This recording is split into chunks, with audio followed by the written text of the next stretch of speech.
So a few years ago, a friend had a bunch of cherries that they harvested from their tree in their yard, and they gave us a bunch. I decided to try and make brandied cherries.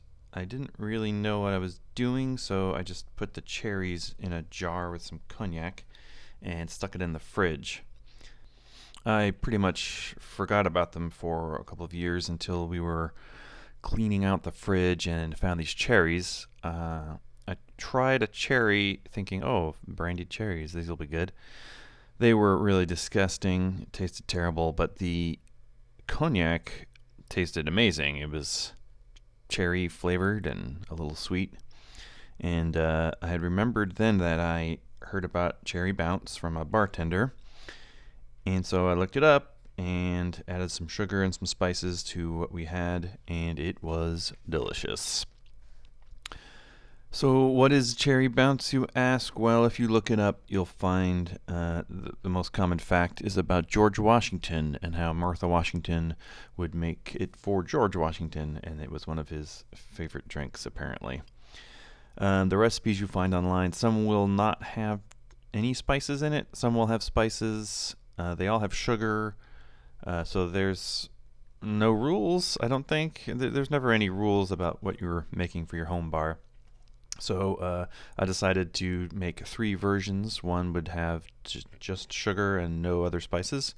And then I came up with a couple of spice blends that sounded good to me to infuse into the cherry bounce.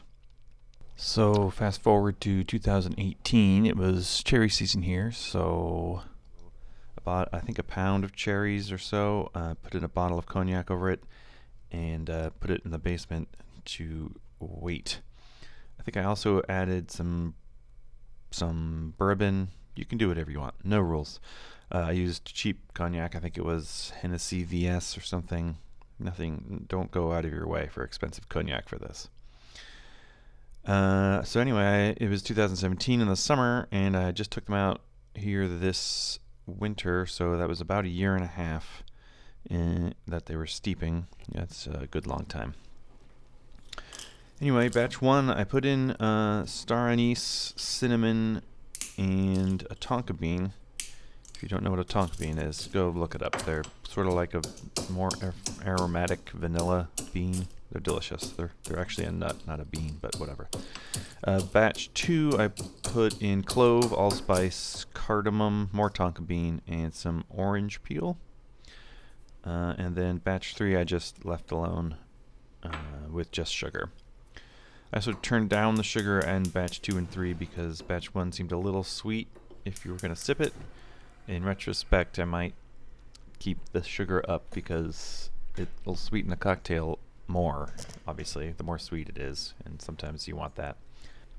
Anyway, when I think of cherry-flavored liqueurs or cocktail additives, I think of cherry hearing.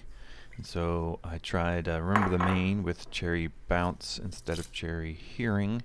And that came out pretty good, a little less sweet than I wanted, so might add some sugar next time I do that. We also made basically a whiskey sour with cherry bounce added for flavor.